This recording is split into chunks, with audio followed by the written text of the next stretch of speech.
Hello everybody, good evening.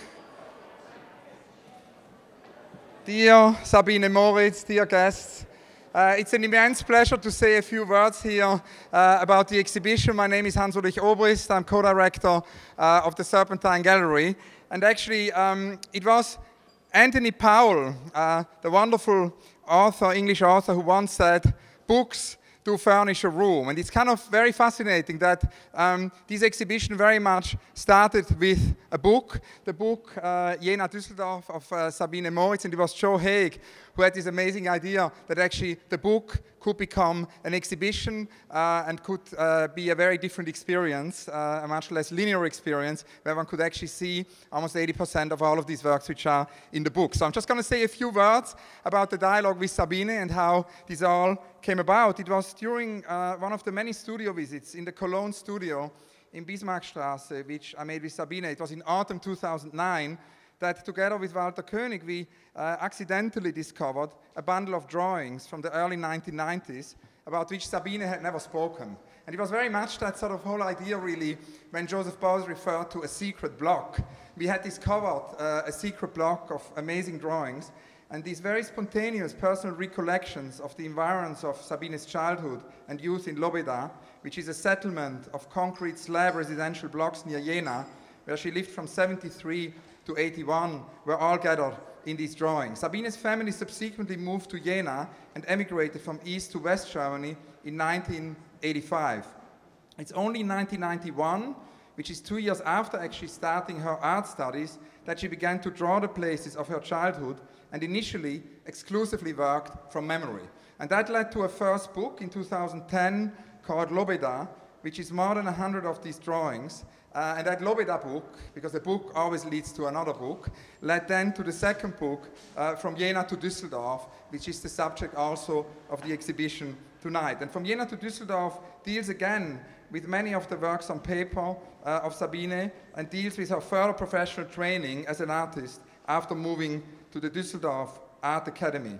The topics remain widely the same, the subjects, its houses, its squares, its interiors, as you can see here in the show.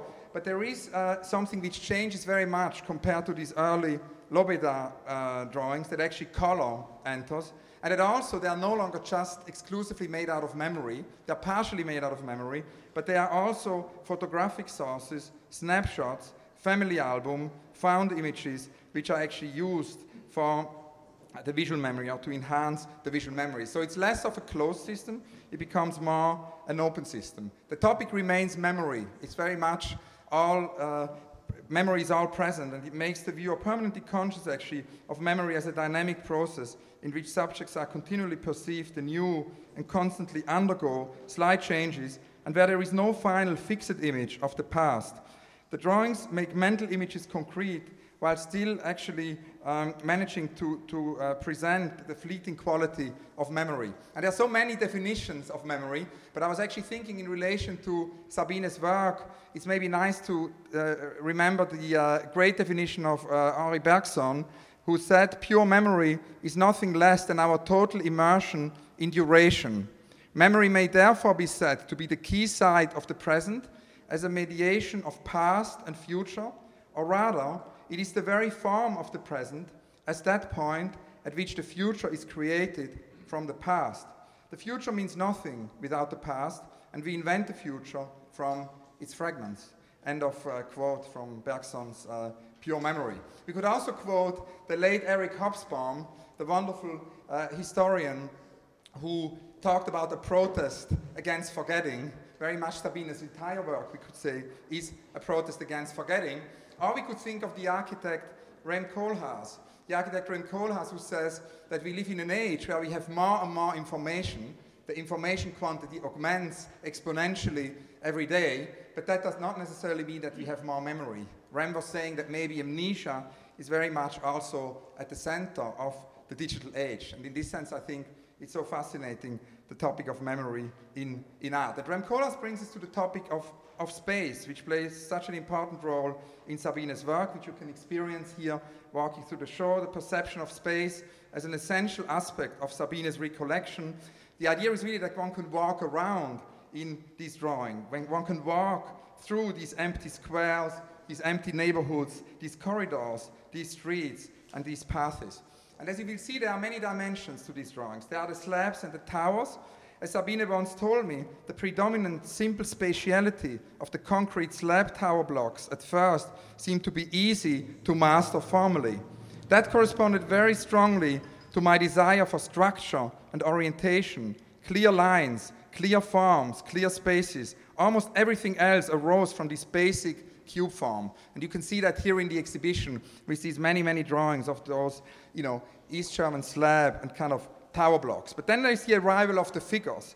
The arrival of the figures, for example, through the cycle about the first day at school. Originally black and white photograph from the album, where then Sabine adds the color out of memory and reanimates, one can say, the reality of these photographs, gives them a completely different life. And this sort of whole idea of actually no longer just drawing from memory is something which is very important in the method. As Sabine told me, it's just that the method of drawing from memory was no longer sufficient. I wanted something more realistic, more malleable, and also more objective. And therefore, I needed photographs. That also leads us to the playgrounds, which is a whole other category you can discover here in the show. Playgrounds, architectural playgrounds with children, but then sometimes the children have been rubbed out. They are like a ghost-like presence in these drawings. And then, of course, there is always a link also to the father's laboratory. It's like a mapping in the exhibition through drawings, but also through the paintings you can see next door of the father's laboratory, and also many of these memories which are related to that. Then there are the historic places. That's a whole other category, where basically Sabine wanted to create some distance from the personal works in the direction of something maybe more universal. And that's a journey. It's another journey. We have the journey through the architectures, the journey through these slab towers, and now we have the journey through these historic places. It's the Quedlinburg Cathedral. It's the figures of the benefactors there, Uta and Eckehard. It's the Naumburg Cathedral. It's the figures in the garden of the Dornburg palaces. It's the student fraternity monument in Jena. It's the Goethe-Schiller monument, and so on. Then we have more traumatic places, such as, for example, the Buchenwald concentration camp, where it starts with the drawing of the bell tower, and then really shows us in drawing this, what Sabine calls shocking history and horror. Last but not least, there are the empty places. The empty places where really, as Sabine says, it's the attempt to make room for something new, for something actually of the present. And it also goes beyond this dichotomy of East-West. It's basically a situation where the concentric circles, which we can observe in this exhibition, because it sort of starts from Lobeda, goes then to Jena, where her family moved as a second step.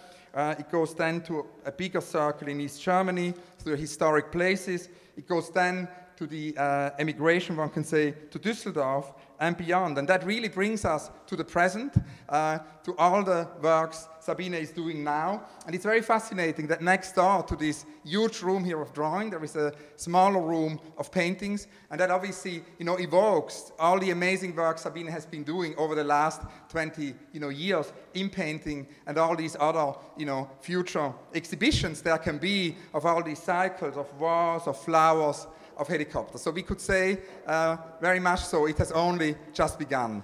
Thank you all very, very much.